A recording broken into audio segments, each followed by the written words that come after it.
Form హౌస్లో 11 కోట్లు దొరకటం ఎలాంటి మార్పులు మనం చూడబోతున్నాం, విస్తుపోయేటటువంటి వాస్తవాలను గమనించబోతున్నాం. ఒక్కసారి మనం టీడీపీ జాతీయ అధికార ప్రతినిధి అలాగే స్వచ్ఛాంధ్ర కార్పొరేషన్ చైర్మన్గా ఉన్న పట్టాభి గారిని మనం కొన్ని వివరాలు ఆయన దగ్గర నుంచే స్వీకరిద్దాం. పట్టాభి గారు నమస్తే అండి. మరొక విషయం కూడా ఇక్కడ మనం గమనించాలి. ఈ దొరికిన డబ్బు లిక్కర్ స్కామ్కే సంబంధించిందా అన్నటువంటి ప్రశ్న కూడా లేవనెత్తుతున్నది వైసీపీ పార్టీ. ఎలా అనగలుగుతారు ఇది లిక్కర్ స్కామ్కు సంబంధించినటువంటి డబ్బే అని?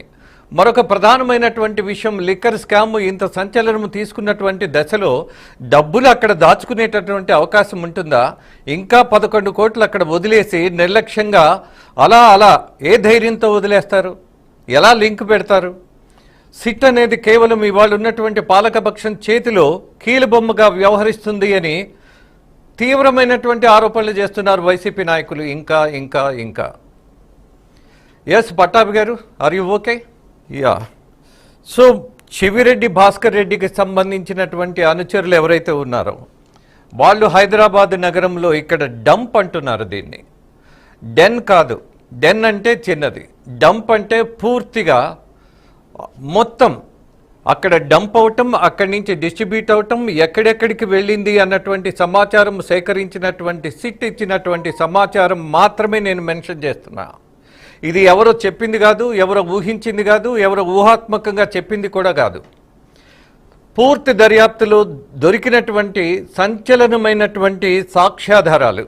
ఆ సాక్ష్యాధారాలలో ఇవాళ ఆంధ్రప్రదేశ్ సిట్కి సంబంధించిన అధికారులు ఇచ్చినటువంటి సమాచారం ఏమిటి అని అంటే, విజయేందర్ రెడ్డి అండ్ ఉపేందర్ రెడ్డి దోచేసిన డబ్బుతో వాళ్ళు సినిమాలు కూడా తీశారు అని వైరా ఎంటర్టైన్మెంట్ పేరుతోటి వీళ్ళని సహజంగా తీగల బ్రదర్స్ అని వాళ్ళు పిలిచేటటువంటి పరిస్థితి వచ్చింది. ఈ తీగల బ్రదర్స్ విజయేందర్ రెడ్డి అండ్ ఉపేందర్ రెడ్డి పూర్తిగా ఆంధ్రప్రదేశ్లో లిక్కర్ స్కామ్లో ప్రధాన పాత్ర వహించిన వాళ్ళలో వన్ ఆఫ్ ది టీమ్ ఇది.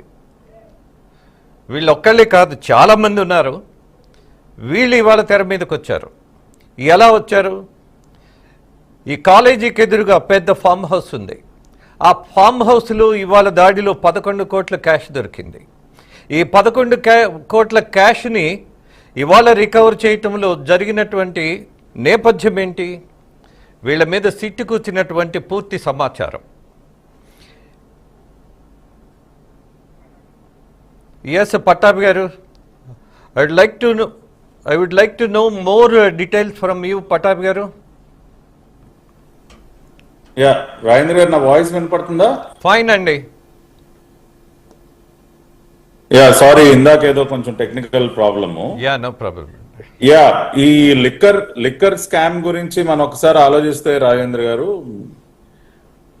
పాలసీ మార్చడం దగ్గర నుంచి కావాల్సిన వ్యక్తులని కీలకమైనటువంటి స్థానాల్లో కూర్చోబెట్టడం దగ్గర నుంచి, డిస్టిలరీస్ కబ్జా చేయడం దగ్గర నుంచి, అదాన్ లాంటి కంపెనీలు అప్పటికప్పుడు పెట్టించి డిస్టిలరీలని కబ్జా చేయడం దగ్గర నుంచి, ఏ డిస్టిలరీ నుంచి ఎంతెంత కమిషన్ వసూలు చేయాలి, అది ఎవరి ద్వారా ఏ డెన్కి చేర్చాలి, డెన్కి చేర్చినటువంటి సొమ్ములు మళ్ళీ అక్కడి నుంచి ఎక్కడెక్కడికి తరలించాలి, ఎన్నికల్లో ఓట్ల కొనుగోలుకి ఏ రకంగా ఉపయోగించాలి, ఇదంతా ఈ మొత్తం మాస్టర్ మైండ్ మాజీ ముఖ్యమంత్రి జగన్మోహన్ రెడ్డి అనడానికి మనం ఏ రకంగా కూడా సంకోచించక్కర్లేదు.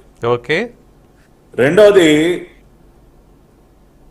ఈ మొత్తం వ్యవహారాన్ని నడిపించడం కోసం ఒక రాజ్ కసిరెడ్డి కానీ, ఒక మిథున్ రెడ్డి కానీ, వాసుదేవరెడ్డి కానీ, ఇటువంటి వ్యక్తులందరినీ కూడా ఏరి కోరి పెట్టుకున్న వ్యక్తి Jaganmohan Reddy. Okay. Raj Kasireddy designation IT adviser, అంటే ఇన్ఫర్మేషన్ టెక్నాలజీకి సంబంధించినటువంటి అడ్వైజర్ అని చెప్పి మనం అనుకున్నాం. కానీ జగన్మోహన్ రెడ్డి ఏమనుకున్నాడంటే, జగన్మోహన్ రెడ్డి దృష్టిలో ఐటీ అంటే illegal transactions adviser, information technology కాదండి. ఇల్లీగల్ ట్రాన్సాక్షన్స్ చేయడానికి ఒక అడ్వైజర్ గా జగన్మోహన్ రెడ్డి భావించే రాజ్ కసిరెడ్డికి ఐటీ అడ్వైజర్ అన్న ఒక హోదా కల్పించి కూర్చోబెట్టడం జరిగింది. మనం ఏదో ఐటీ అంటే ఇన్ఫర్మేషన్ టెక్నాలజీ అనుకున్నాం, జగన్ రెడ్డి మాత్రం ఇల్లీగల్ ట్రాన్సాక్షన్స్ అని ఆయన భావించాడు. రెండోది, వాసుదేవరెడ్డి అనే వ్యక్తి ఎవరైతే ఉన్నారో Indian railway traffic service IRTS అధికారి వాసుదేవరెడ్డి, ఓకే, అటువంటి వ్యక్తి డెప్యుటేషన్ మీద మన రాష్ట్రానికి వచ్చినటువంటి సందర్భంలో ఆనాటి చీఫ్ సెక్రటరీ అయినటువంటి ఎల్వి సుబ్రహ్మణ్యం గారు వాసుదేవరెడ్డిని ఇరిగేషన్ డిపార్ట్మెంట్ లో పెట్టడానికి ఫైల్ సిద్ధం చేశారు. ఇరిగేషన్ డిపార్ట్మెంట్ లో జాయినింగ్ కి ఫైల్ సిద్ధమైనటువంటి ఫైల్ ని ముఖ్యమంత్రి గారి దగ్గరికి పంపిస్తే ఆయన దానిని మార్చి వాసుదేవరెడ్డి ఉండాల్సింది ఇరిగేషన్ డిపార్ట్మెంట్ లో కాదు, ఏపీ బెవరేజెస్ కార్పొరేషన్ లో ఉండాలి, నా లిక్కర్ స్కామ్ కి నాకు అత్యంత ఎక్కువగా ఉపయోగపడేటటువంటి స్థానాల్లో కూర్చోబెట్టాలని చెప్పి వాసుదేవరెడ్డిని స్వయంగా ముఖ్యమంత్రి సంతకం పెట్టి ఏపీ బెవరేజెస్ కార్పొరేషన్ ఎండీగా నియమించాడు. అంతేకాకుండా డిస్టిలరీస్ అండ్ బ్రివరీస్ ఏదైతే ఉందో దానికి కమిషనర్ గా నియమించాడు. Commissioner of distilleries and breweries అని ఇంకొక పదవి కూడా కట్టబెట్టాడు. ఆ రకంగా రెండు కీలకమైనటువంటి పదవులు జగన్మోహన్ రెడ్డి సంతకం పెట్టి మరి వాసుదేవరెడ్డికి కట్టబెట్టాడు. రెండవది, సత్యప్రసాద్ అనేటటువంటి వ్యక్తిని వాసుదేవరెడ్డికి ఓఎస్డీగా పెట్టి ఈ కలెక్షన్లన్నీ మానిటర్ చేసే బాధ్యతను అప్పచెప్పాడు. ఈ వసూలు చేసినటువంటి సొమ్ము ఏదైతే ఉందో రాజేంద్ర గారు, ఇది ఏ రకంగా వసూలు చేశారు అని ఒకసారి మన బీఆర్కే ప్రేక్షకులందరికీ అర్థం అవ్వాలంటే, వీళ్ళందరూ చాలా అమాయకంగా ఏం చెప్తా ఉన్నారు, అసలు మా ప్రభుత్వ హయాంలో మేము ఒక్క డిస్టిలరీకి కూడా అనుమతి ఇవ్వలేదు, మేము స్కామ్ చేశామని ఎలా అంటున్నారు మీరు అని ఒక ప్రశ్న వేస్తున్నారు. ఎస్, నిజమే, కొత్త డిస్టిలరీస్ ఏం రాలా, కానీ వీళ్ళు చేసింది ఏంటి, ఉన్నటువంటి డిస్టిలరీస్ ని సబ్లీజుల పేరుతో తమకి కావాల్సినటువంటి కంపెనీల చేత కబ్జా చేయించారు. అలా చేయలేదని చెప్పానండి.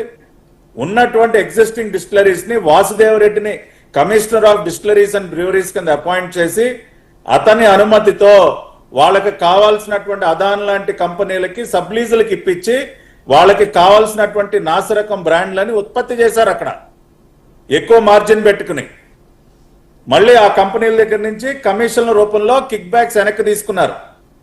మరి ఇది స్కామ్ కాదా? దీనికి ఎందుకు జవాబు చెప్పట్లేదు? అదేవిధంగా ఆర్డర్ పెట్టే విధానం, ఒక డిస్టిలరీకి ఆర్డర్ పెట్టాలంటే ఏపీ బెవరేజ్ కార్పొరేషన్ గతంలో ఒక కంప్యూటరైజ్డ్ సాఫ్ట్వేర్ ఉండేది. ఆ కంప్యూటరైజ్ సాఫ్ట్వేర్ ద్వారా ఆటోమేటిక్ గా ఇండెంట్స్ వెళుతూ ఉండేవి ఉన్నటువంటి స్టాక్ ని క్యాల్కులేట్ చేసుకుని డిమాండ్ని బట్టి.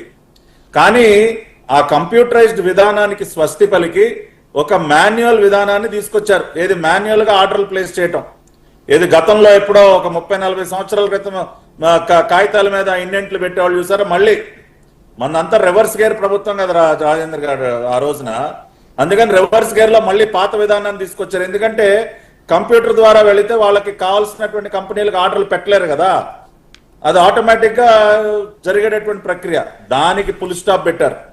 మరి దీనికి ఏం జవాబు చెప్తారంటే ఇప్పటి వరకు నోట మాట రావట్లేదు. ఆ రకంగా ఇష్టమైన కంపెనీలకు ఆర్డర్లు పెట్టి కమిషన్లు తీసుకుని ఆ సొమ్మంతా రకరకాల డెన్నుల్లో. ఇవాళ చూసారు, ఒక ఫామ్ హౌస్ లో 11 కోట్ల రూపాయల నోట్ల కట్టలు పెట్టెల్లో ఏ రకంగా సర్ది పెట్టారో ఒక ఫామ్ హౌస్ లో. మొన్న చార్జ్ షీట్ లో బయటపడినటువంటి 8 డెన్నులే కాకుండా ఇప్పుడు అదనంగా ఇంకా డెన్నులు బయటపడుతూ ఉన్నాయి. కట్టలు పట్టాభి గారు, ఇక్కడ ఒక చిన్న ప్రశ్న.